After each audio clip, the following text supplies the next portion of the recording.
I've got the bow to a full brace now. I'm just feeling for thick areas and easing them off. Like you can see, relatively we're thick there, thin there, and a bit thick in the fade still. I've noticed this knot here looks like that's probably going to punch out, same as the other one.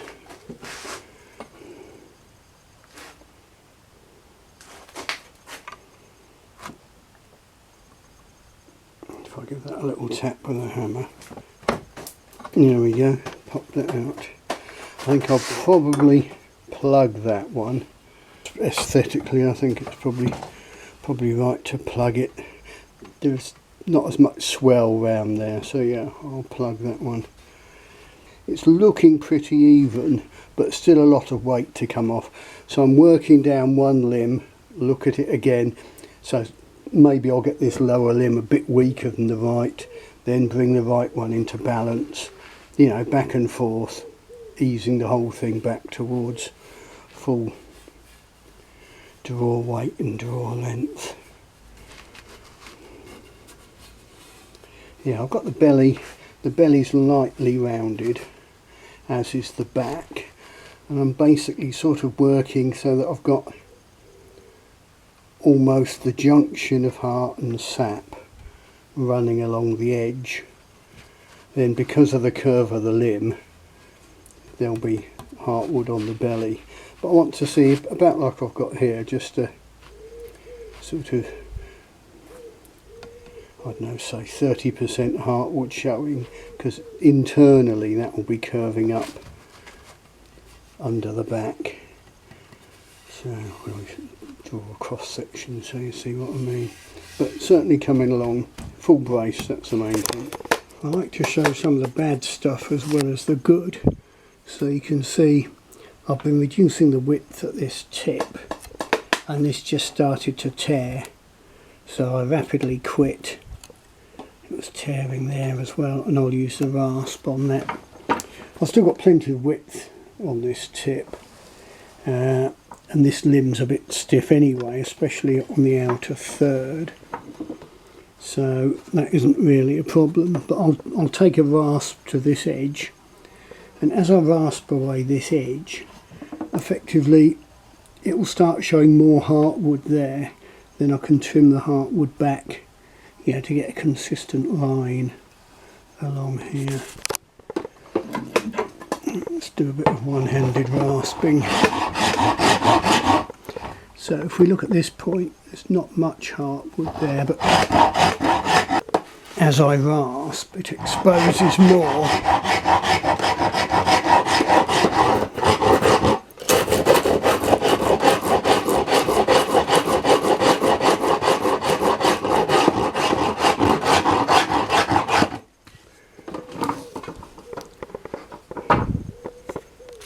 Still plenty of width. I'll rasp the width down a bit and then take a bit off the belly to get rid of that tear.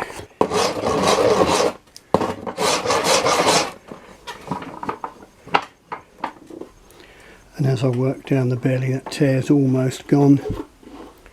Just chamfer it off and then that will have disappeared. It's a matter of remembering or marking where you need to get away from the edged tools and use the rasp.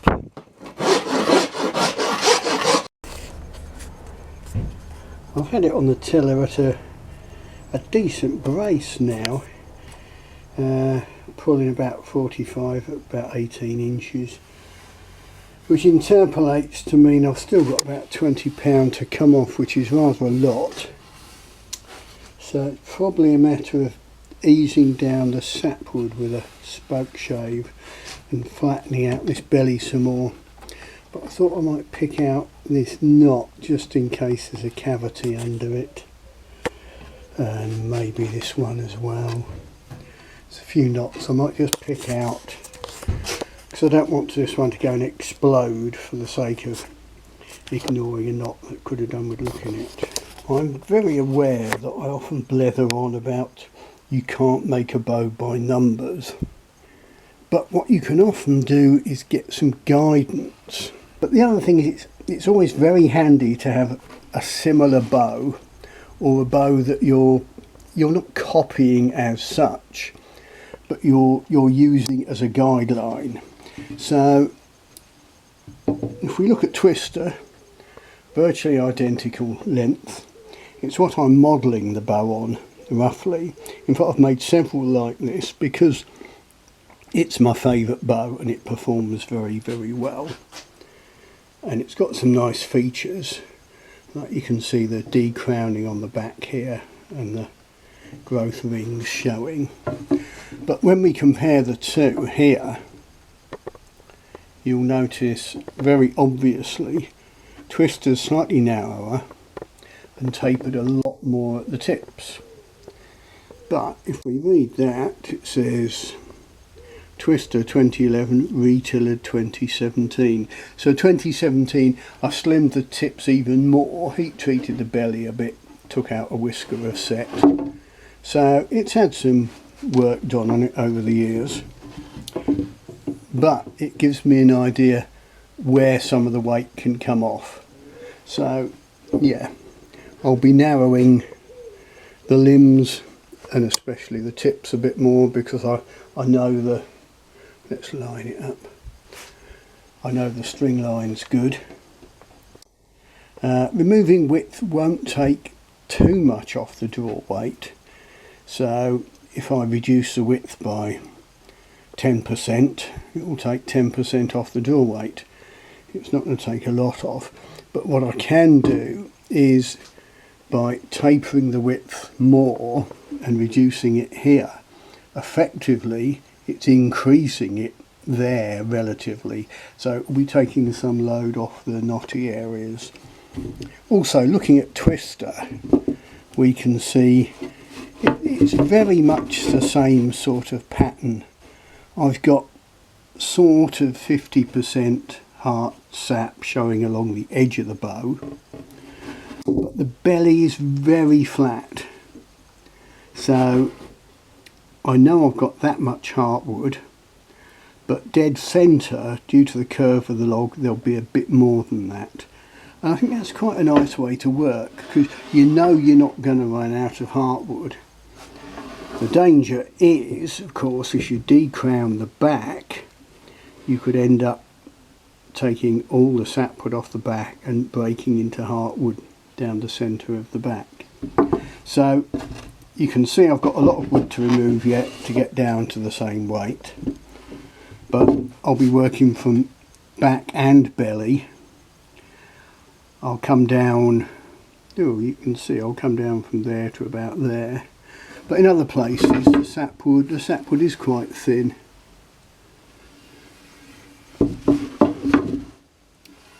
So yeah, I've got a fair amount to do, but it's certainly looking better and the draw weight's coming down. I've got £20 to get off it. That's quite a lot of wood to come off. So I'll check the string line, I'll taper the tips a bit more, not as thin as Twister yet, but I'll gradually work them down. I'll take some of the width off here because it just looks a bit exaggerated, doesn't it? This whoop whoop whoop. It's yeah, doesn't look quite right. I'll narrow this limb, which is quite a bit wider than Twister. Tell you what, I'll put a measure on it just for the hell of it.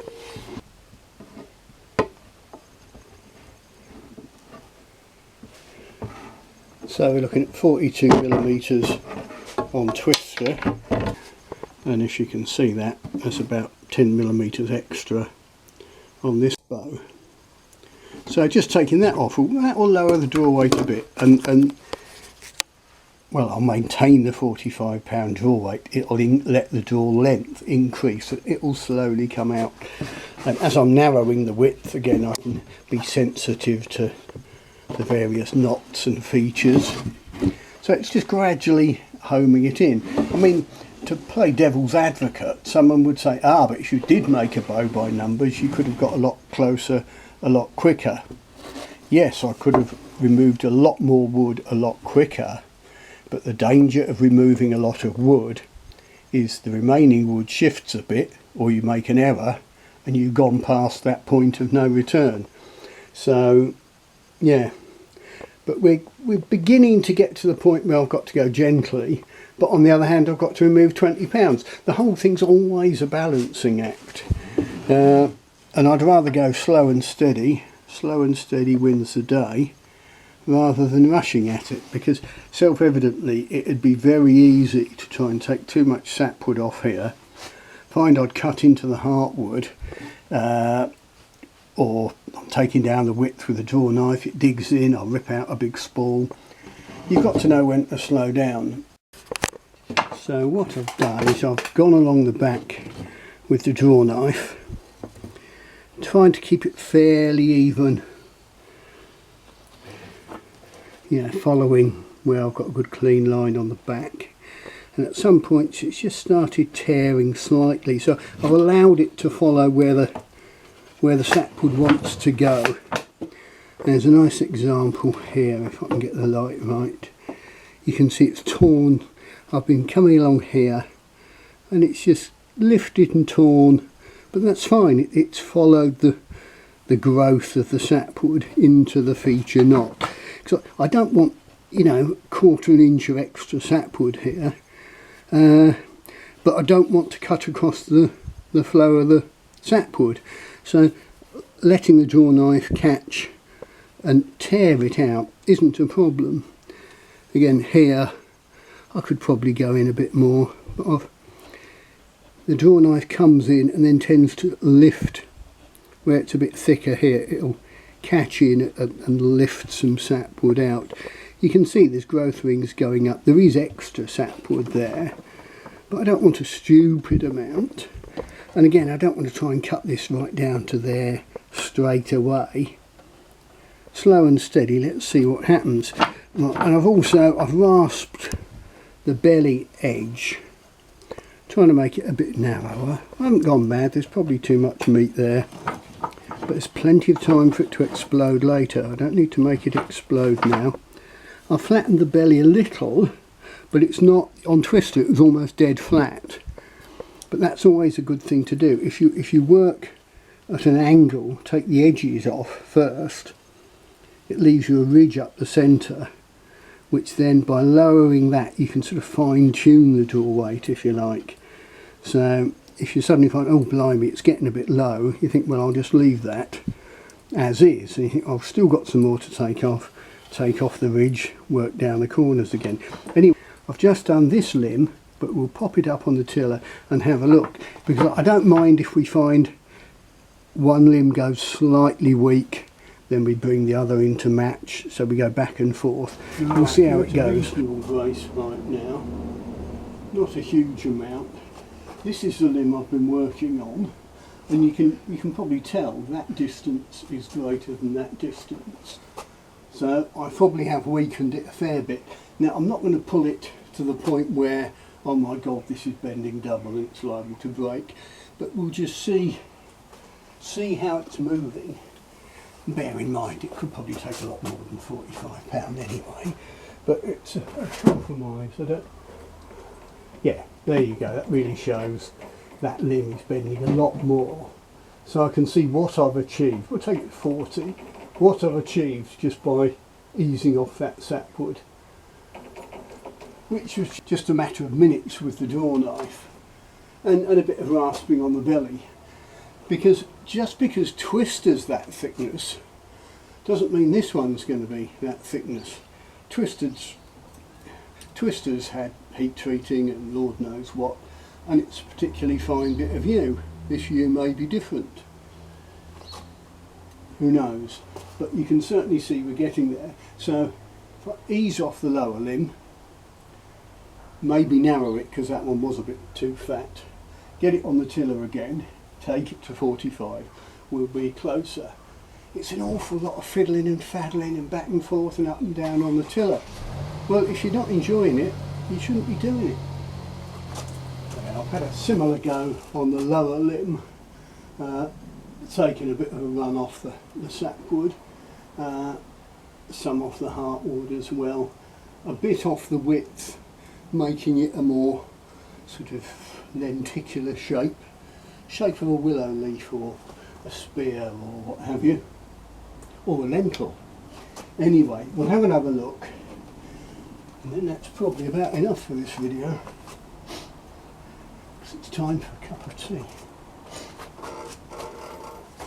Right, get out of camera shot. Your left's a little bit stiff still. It looks like it's moving nicely in a third, stiff in the outer third, I'd say. But that's not bad. Let's take it to 45.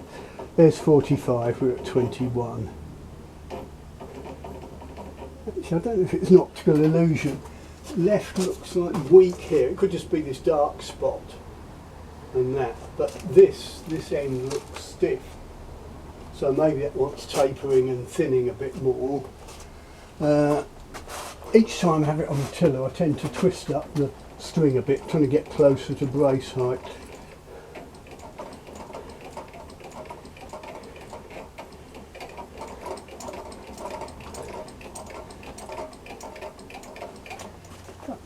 Certainly got movement here. Looks a bit stiff there to me, perhaps.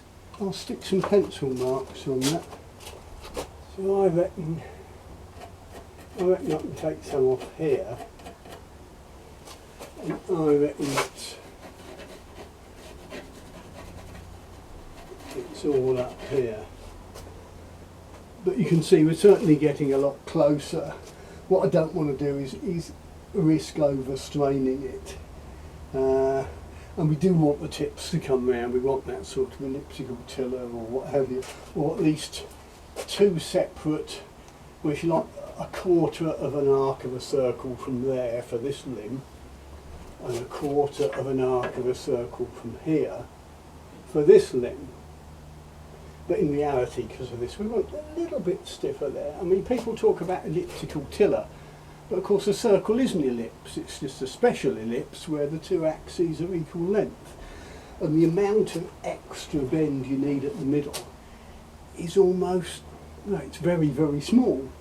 And again, a bow like this, it's approximating to a pyramid bow, i.e. a straight taper from there to nothing at the tip, and even thickness. And if you're even thickness, it should be the arc of a circle. So these things are all very subtle. Yes, it's not a pyramid bow, it's not a straight taper, but it is tapered, and it will be tapered more. And you can see I've narrowed it a bit there, so it bulges out, maximum width about there, then gracefully comes back in. You know, there's a point where it's about feel and aesthetics. You can't fully do it all by mathematics because it's not a homogeneous material. I mean, let's try and computer model that, shall we?